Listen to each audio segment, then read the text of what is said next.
Welcome to Met Today. I'm Samantha Mayers. And I'm Karim Kazan. On today's news, Russia is on the world stage as it hosts the Paralympics. Tensions in Crimea rises in the search for the missing Malaysian flight, MH370. Continues 6 days after it disappeared above the Malacca Channel. House prices have soared, but how much does it actually cost to live in the capital? And in sports, Newcastle manager Alan Pardew has been hit with a record 7-match ban. And now in Russia, 2014 Sochi Paralympic Games have been officially opened by President Vladimir Putin last Friday. A crowd of 40,000 spectators attended the ceremony, which saw the Ukrainian team protest against Russia's actions in the Crimea region.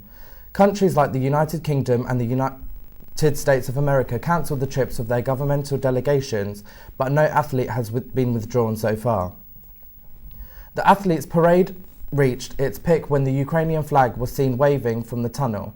No athletes were to be seen apart from the Nordic skier Mikhailo Tkachenko, which saw the flag barrier. All the 30 attendants did not participate in the ceremony as a sign of the protest.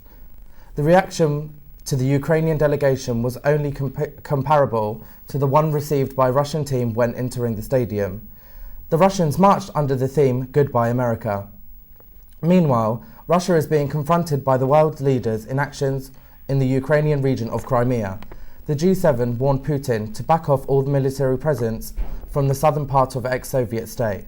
Andriy Paruby, Secretary of Ukraine's National Security Defense Council, had said that Russia has deployed more than 80,000 troops, almost 300 tanks and 140 combat aircrafts near its border, creating the threat of a full-scale invasion, he said.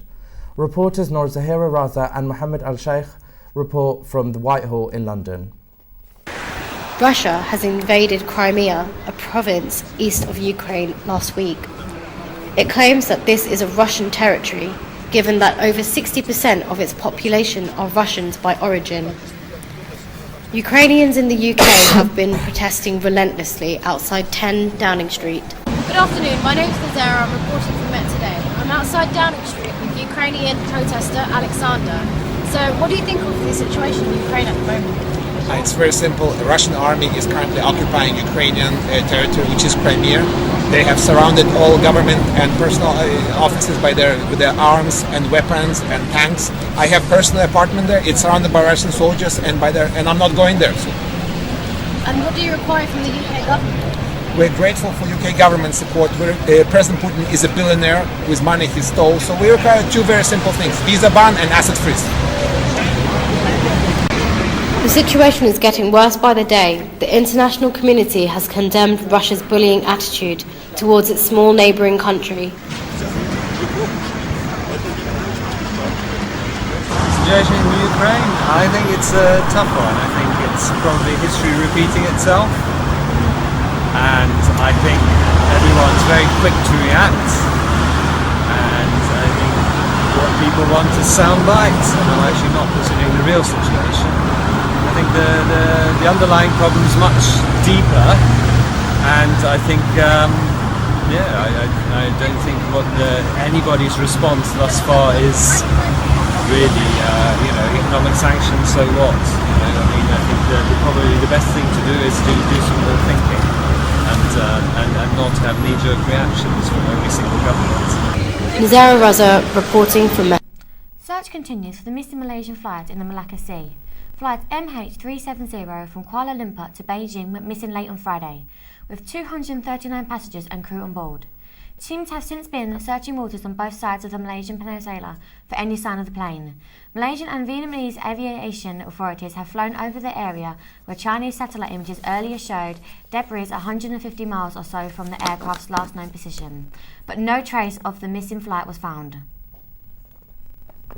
The capital has seen a steady increase of more than 12% on property prices, suggest figures from the Office of National Statistics. The average price of a home in the United Kingdom also went up £250,000 last December. The housing market is registering its first major boom since the recession started in 2007. Estate agent Rightmove revealed that prices have been raised more than £8,000 in January this year.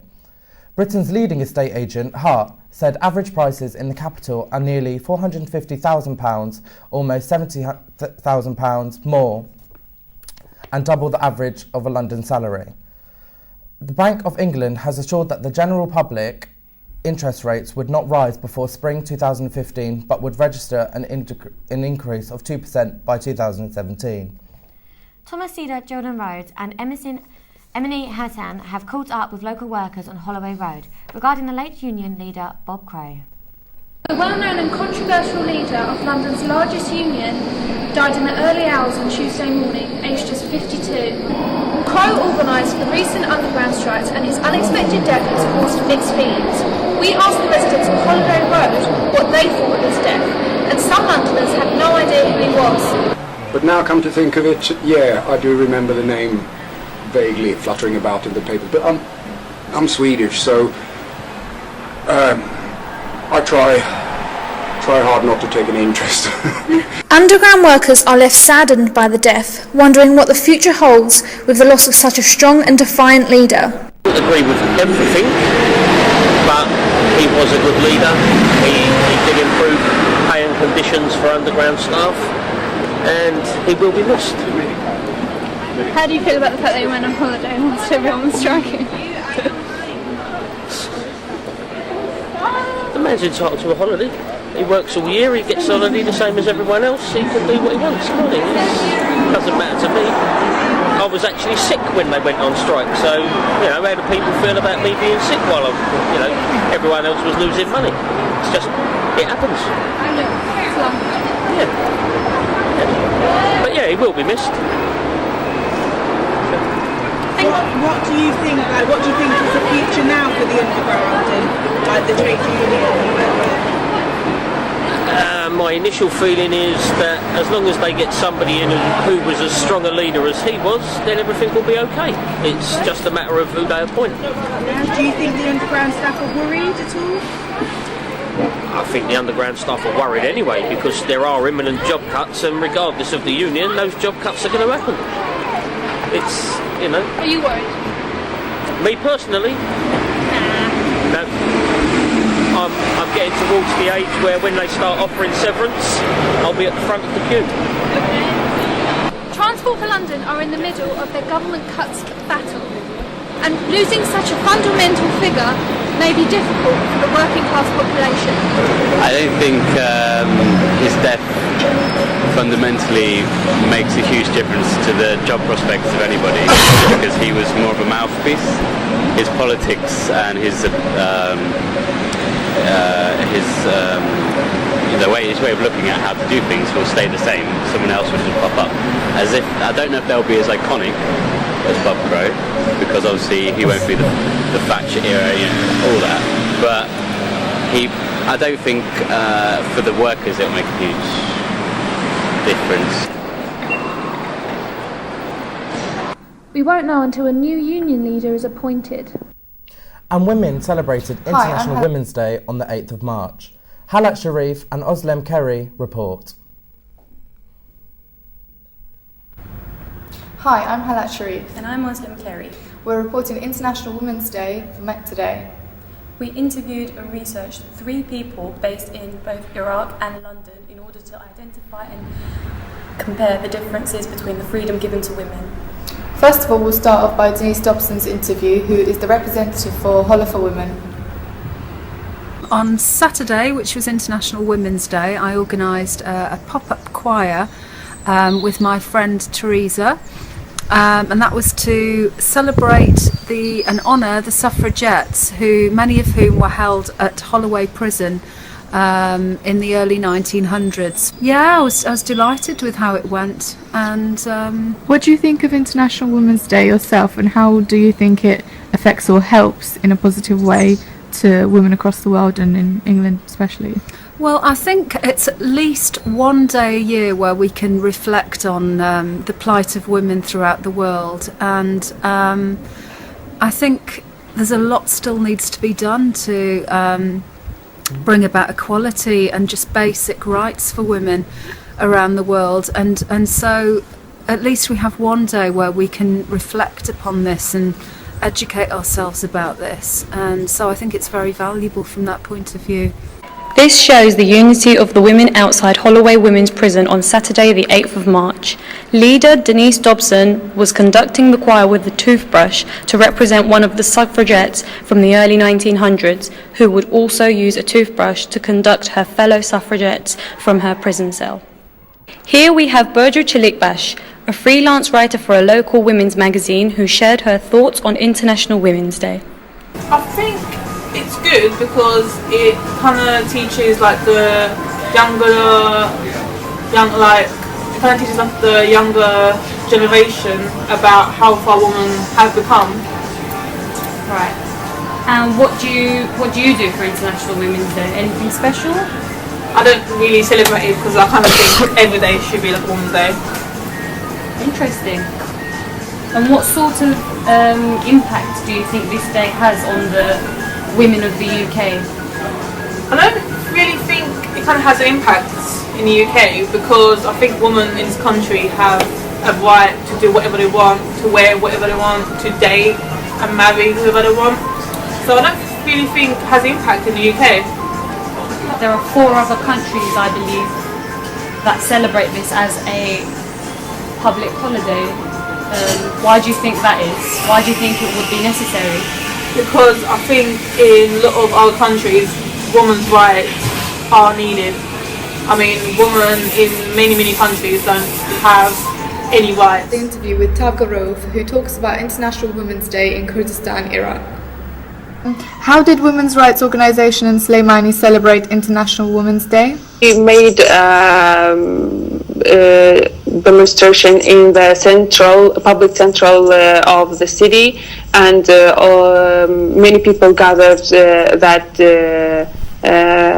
demonstration. Also, many people gave speech there, and we can say it's a successful demonstration that we did at that day. And we would like to encourage women to speak loudly and to demand of their rights loudly in the future.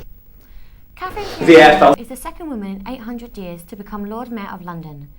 The Mayor's programme for the city is to bring more investment to boost the local economy. The Mayor asked for the construction of new infrastructures to assist with the demanding growth of the capital's population. She said, London needs to build as much as it built over the last 4,000 years in only 40 years. Wolf succeeded Roger Guilford last November. Last but not least, we have Ricky Crufts 2014 winner.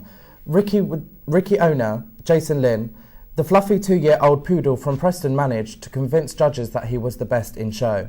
A total of 22,000 dogs were entered at the competition and all were put through their paces as they were tested on their agility. Obedience and aesthetics runners up include Dan the Man and Samoyed from the Cambridgeshire and Pomeranian, Colin. London holds a host of quirky events. One of these is Speak Easy, which celebrated the first year anniversary this week. Saffron Johnson and Mandy Townsend report. The air felt suddenly thick with electricity. It tasted burnt. Beth turned and ran, plunging back through the driver's door. She lurched up the gangway between the fidgeting memories. Move, Beth, move. Too slow! She cried out loud. Too slow! Christ, Beth, you're too slow! Just outside Drink Shop and Do, which used to be a sex shop, but now authors come in for a speakeasy to read their stories. The look on her mother's face confirmed the worst of the thoughts that had been running through her mind. It's Mrs. Cartwright. They found her body in the flat. I heard him say it on the radio. What are those dogs? Well, my name's Ian. I'm Nikki. And we run the speakeasy here at Drink Shop and Do, which is a literary night where we host authors who are reading, and we also make them write on the spot challenge. It's quite intense, I think. It's quite an intense challenge. It's like the Hunger Games a little bit. It's a little Hunger Games-y, I think. But it's more to do with the fact that writers, you know, the interesting thing about a writer is what they can write, right? So that's what we bring. This has been the 10th speakeasy in over a year and has been very successful with bookworms, established authors and up-and-coming authors. Drink Shop and Do also have other nights to choose from. Well, so we have genre nights every so often. So we've got a fantasy night coming up, we're going to do a sci-fi night as well, and a thrill night, which is kind of YA. YA at the end of the year as well, so we're kind of it out as glittery and... Billy couldn't see anything then, but she was still transfixed. And there was, like, She held her breath and tattoos listened of for you, any something sound like at all that might give a clue as to what was going on next door. pomegranate. There were a few minutes of silence, made quieter by the distant buzz of the city. And then the young policewoman came out of the flat. She almost stumbled on the pile of letters that were blocking Mrs. Cartwright's door and fell against the wall on the other side of the balcony. The authors that read extracts of their stories were Sophie Lovett, Tom Easton, Tom Pollock, Tanya Byrne, James Dawson and Non Pratt.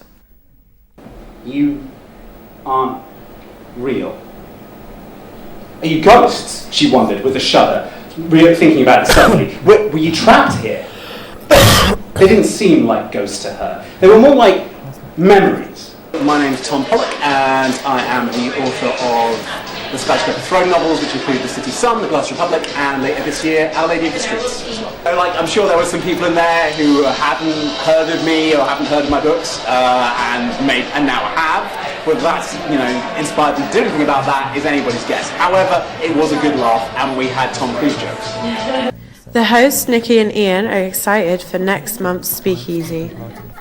Located in the local area of King's Cross, Drink, Shop and Do host a variety of different cocktails and events. Saffron and Mandy reporting for Met Today. Last night at the Prince's Trust Awards, Joan Collins failed to reattempt the famous selfie taken at the recent Oscars. Prince Charles declined to take part in the photograph. Lindsay Lohan has accidentally let slip a list of her 36 lovers, including James Franco, Justin Timberlake, Zac Efron, and even 50 Shades of Grey star Jamie Dornan. It has been said that she had written the names down on a piece of tissue on a night out and didn't discard of the tissue properly.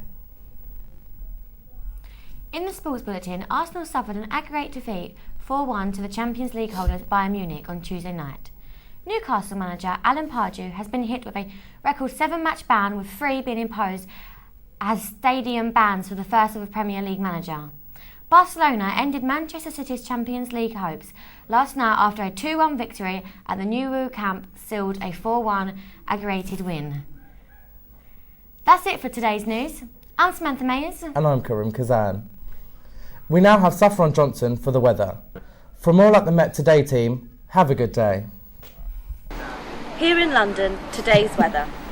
We'll be expecting overnight fog and low cloud, dispersing at a slow pace throughout the day. But most inland countries will see a sunny afternoon with plenty of blue skies. The Midlands are remaining cloudier through much of the day, feeling mildly warm with a light breeze. We can expect highs of 18 degrees. Friday will be foggy, but it will gradually clear before noon, becoming sunnier through the day with some bright spells later on. Light winds will pick up slowly through the day and it will get slightly breezier. We can look forward to a warm start to the weekend with highs of 20 degrees Celsius. Have a lovely and warm weekend. What are you doing in the camp?